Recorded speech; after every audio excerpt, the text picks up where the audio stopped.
Yulianus yang tadi bicara ya bahwa Dokter S menggunakan simpan pinjam atau apalah, Doktif nggak ngerti ya. Jadi di sini Doktif ingin menanyakan kepada Bapak Yulianus, apakah ucapannya itu bisa dipertanggungjawabkan? Siapa yang Bapak katakan adalah Dokter S? Apakah itu Doktif, Pak? Atau siapa Bapak? Jadi Doktif tunggu ya klarifikasinya. Jika Bapak tidak memberikan klarifikasi 1 kali 24 jam, maka dipastikan Bapak adalah penyebar hoax. Bapak sudah melakukan pencemaran nama baik terhadap Dokter S. Sebutkan aja dong Pak, kalau gentle Dokter S itu siapa? Sebutkan nama. Doktif aja kan sebutkan nama Pak Yulianus. Ya, jadi hati-hati.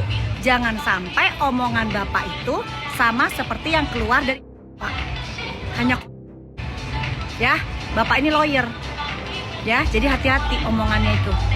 Oke? Bapak berani bertanggung jawab, sebutkan siapa Dokter S. Dipastikan jika Bapak tidak mengklarifikasi dengan sebutan Dokter S itu siapa, maka Doktif pastikan Anda adalah penyebar berita bohong. Dan Doktif juga bisa loh Pak nuntut pencemaran nama baik. Ya, siapa? Dokter Sahrul? Atau siapa maksudnya Dokter S? Ya, tanggung jawab ya Pak, belajar untuk menjadi lawyer yang berdedikasi. Bukan hanya lawyer yang asbun, asal bunyi. Perlu kami sampaikan bahwa adanya pinjam pakai terhadap satu barang bukti berbentuk handphone milik salah satu terlapor dengan inisial Dr. O, yang kemudian kami menganggap ini adalah merupakan yang tidak boleh dilakukan atau dijadikan oleh Direktur Cyber Polda Metro Jaya. Kenapa? Di pasal 44 ayat 2 KUHP melarang persoalan meminjamkan barang bukti itu, terlebih bahwa barang elektronik itu sebenarnya perlu penanganan khusus terhadap pembuktiannya. Itu diatur dalam Peraturan Kapolri nomor 6 tahun 2019 di pasal 34 dan 35 huruf A dan huruf E. Nah, itu soal tentang bagaimana kemudian kami mengkhawatirkan terkait penghilangan barang bukti. Namun, pasca menyuarakan perlawanannya terhadap kubu Reza Gladys, dokter detektif justru mendapatkan serangan tiba-tiba dari Arif Avanda selaku asisten Sheila Saukia.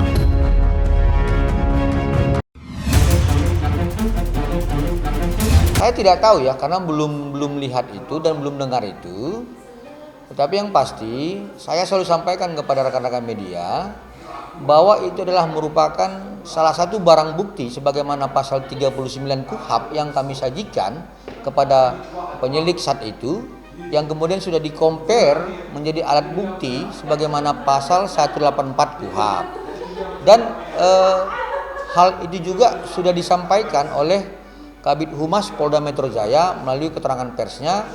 Ada 9 barang bukti yang salah satunya adalah merupakan rekaman. Tetapi kami selalu taat azas formil, ya.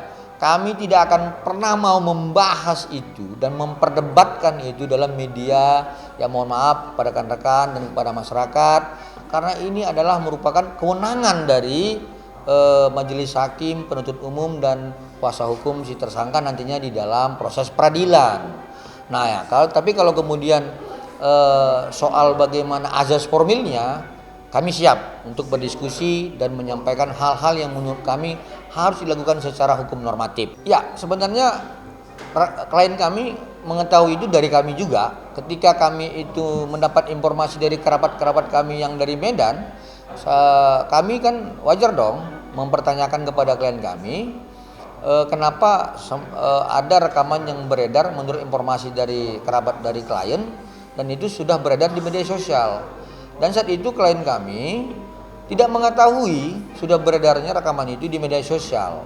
Dan perlu kami jelaskan, kalau dipertanyakan apakah klien kami sudah mengetahui, sudah, dan itu kami dari kuasa hukumnya menyampaikan informasi tersebut. Pokoknya semuanya diserahin ke Polda Metro Jaya, semoga keadilan kebenaran tegak lurus. Bismillah. Sudah pasti respon klien kami ini kan kecewa terhadap oknum-oknum yang mendistribusikan rekaman tersebut di media sosial. Karena apa?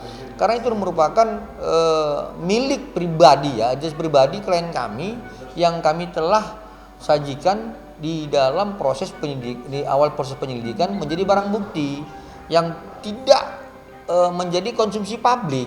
Ya, artinya ini kekecewaan yang disampaikan klien kami kepada kami, ya sehingga kami melalui kesempatan ini menyampaikan ya supaya tidak memperdebatkan atau tidak membahas lebih dalam tentang soal rekaman yang beredar tersebut. Ya soal apa isi rekaman tentang si tersangka meminta uang kepada klien kami, ya saya pikir cukuplah informasi itu sebagaimana yang disampaikan oleh Kabid Humas Polda Metro Jaya kepada rekan-rekan media. Tetapi tentang soal sampai dengan sekarang tidak ditahannya oleh penyidik terhadap kedua tersangka, ini adalah merupakan satu kekecewaan kami terhadap kebijakan yang dilakukan oleh Direktur Cyber Polda Metro Jaya.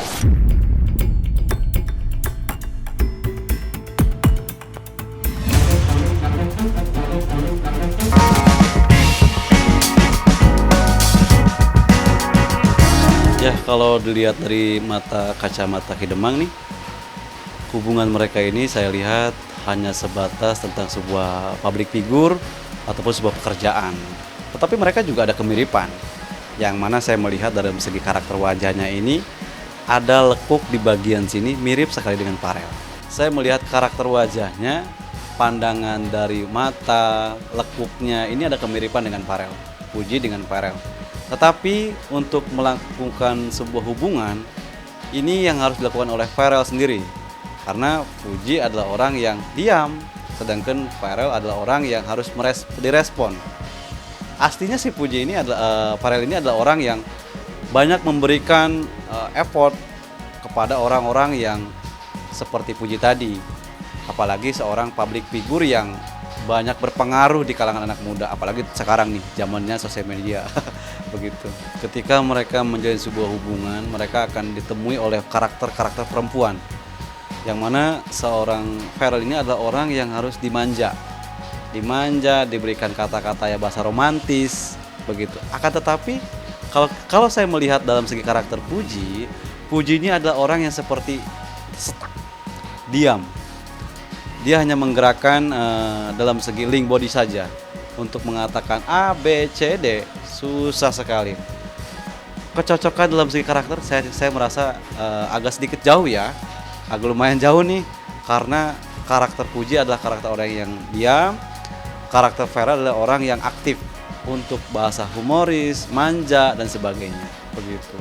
Artinya Puji ini harus banyak berinteraksi kepada Farel ini untuk melanggengkan hubungan itu dengan cara banyak memberikan support dan dukungan kepada Farel, entah dalam segi bahasa ataupun pelayanan.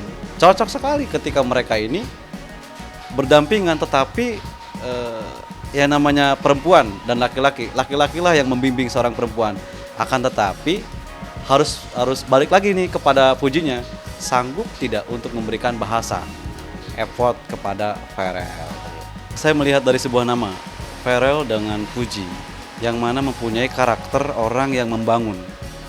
Tetapi ini adalah jiwa muda yang dikaitkan dengan Farel, seorang public figure yang menata, orang yang banyak merespon dengan baik, apalagi orang yang mempunyai kreatif seperti Puji ini.